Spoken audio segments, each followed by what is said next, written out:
The developers of Dune Awakening just announced a pretty big update that will be coming this August. I say massive in the sense of there being a lot of different changes, but not necessarily actual new content as many of you may hope. So I've went and summarized it and broken it down in all the different important notes that you should be aware of, so you're not caught off guard when this update drops. You will need to be extra careful, as it will be a lot harder to not get eaten by the sandworm with this update. So first of all, some resource building and crafting changes. You will finally be able to copy your entire base with the Solidoid replicator and not just the bare bones. This means everything from your decoration to your storage and refiners, listed just here. You will now also be able to place pillars between wall sections. And you best be careful when this update drops with your static compactor, it will generate an awful lot more threat. This coupled with the new change, particularly to these flower sand fields, will make it significantly harder to gather. So you might actually want to stock up now before this update drops. They've gone and fixed pentashield bases. You will no longer be able to build them like this, where they're not connected to any walls. And they fixed it where resources could spawn on top of those pentashields. You may also have noticed sometimes those spice fields, particularly in Haga Basin, would end up bugged, where you could not go ahead and gather any spice because they just weren't showing the correct visuals. That's because they were partially harvested before a server restart.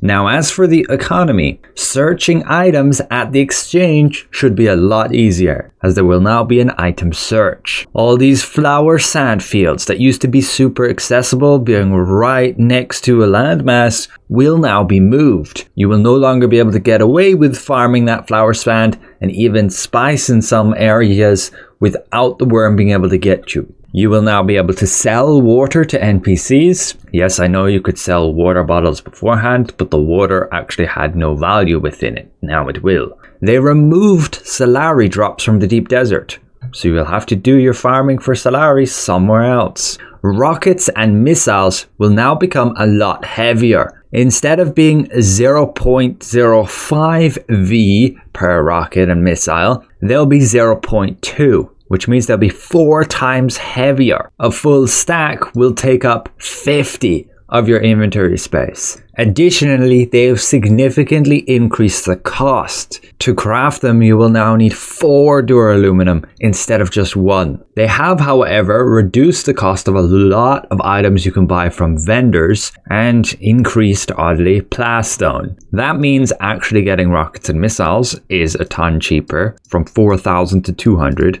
from 2,300 to 100. You can buy lubricant if you want for far cheaper, along with radiation pills and even spiced fuel cells, applicable for the spiced powered generator if you're using that. They will be adding a new sandbike variant and some new decorations. Should be available at the vendors, so something to look forward to. Now, as for combat and skills, there was a bunch of balance adjustments. They're changing the max effect of center of mass to be minus 25% headshot damage. This is a nerf. But on the flip side, on the Mentat skill tree, they're adjusting marksman, so now it will no longer have a negative body damage reduction.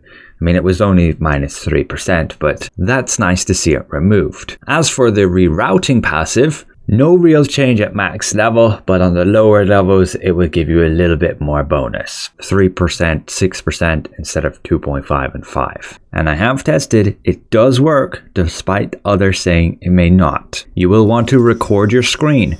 Simply use like a cutter ray, get to 0, and then time how long it takes you to refill back to full.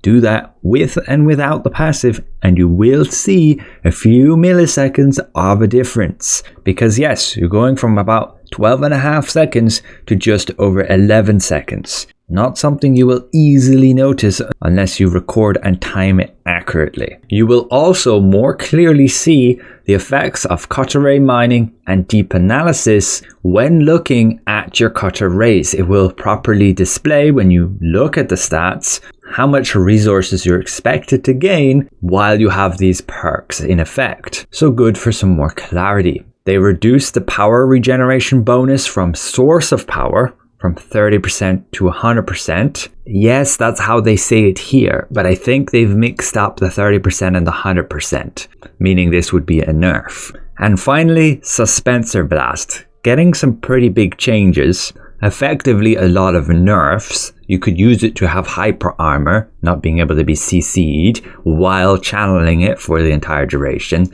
This thing, you can pretty much just hold it and keep channeling it, and then nobody would be able to stagger you. Now it will only give you that hyper armor for the first second. Your stamina and power regen will be blocked while channeling. And if you cancel, you'll get the full cooldown instead of just 2.5 seconds like right now. So yeah, all round nerfs. Then we have a look at the new vehicle changes. So vehicle collision is finally getting addressed. You will no longer have players being able to swarm other vehicles to push them like down into the sands. People were doing that against carriers with their scouts. Even in a PvE area, you were able to collide with each other's ornithopters and yeah, push you down into the ground and have the worm eat you. So this should finally address that, where you will experience a knockback effect when you collide with another vehicle. Additionally, some nice deterioration rate decreases, halving that for the scouts, meaning your wings will take far longer before they actually need to be repaired. The assault gets that improvement too, but only by 30%, and the carrier is getting a boost to its speed by 20%. It's dragonfly speed. I assume that means when you're, just flying around, when you're carrying a payload, you can't go into vulture mode, so it should be very useful. They've also made it so assaults and carriers, while they use a booster while gliding, will actually gain a max speed boost, just like they done to the scout a few weeks ago. And finally, excellent fix. Your ornithopter, and other vehicles for that matter, should no longer get stuck when the worm is roaming nearby. These changes are listed here. You can see all of them, and overall pretty good. Just be aware, with the change to assaults and the boosters, the thrusters, allowing them to increase their max speed in vulture mode, means an assault with rockets is going to be a lot more of a threat. On a scout, it doesn't change because you can't run rockets as well as the booster, but here on the assault you can. Currently, it does not give you a speed boost when you use the thruster. With this update, it will. So assaults will become quite a bit more threatening. And it also becomes even more viable to run an assault with storage rather than your scout with storage going into the deep desert. But now we go to world building and exploration, particularly notable with the Sandworm. If you collide with any part of it, it will result in death and vehicle destruction. You will die. I assume what this does is changes it so people can't mess around with the worm, potentially bugging him out, and overall just making it a bit more threatening. You won't be able to get away with as much messing around. They will of course have to change that if we're going to get worm riding. And finally, Sandworms, while out in the deep desert, will have a 50% chance to have a much shorter breach animation. What this means is they'll be a lot quicker before they come and get you. So yeah, be careful of that when this update drops. But then we have some user interface changes. They will be adding a search function to your crafters rather than needing to switch between all these different tabs. And you will be able to, deposit all blood and deposit all water, giving you a much easier time to actually transport water, whether that's between bases or you're buying and selling it. And then server restart notifications. So when the server is going to go down, that notification will remain there for the last few minutes, so you won't be caught off guard just because you say we're tabbed out at that moment. But that's about it for all of the important things that are changing with this new update upcoming. You can of course read through the entire thing yourself with a link in the video description, but most of these things are sometimes repeats, very much disordered, and just very minor things which you may not even have noticed while playing. I love the clarity with them literally listing everything, but it can be a little bit overwhelming. So I hope my summary has been somewhat insightful. They do give their own highlights here, but I would say they miss a thing or two.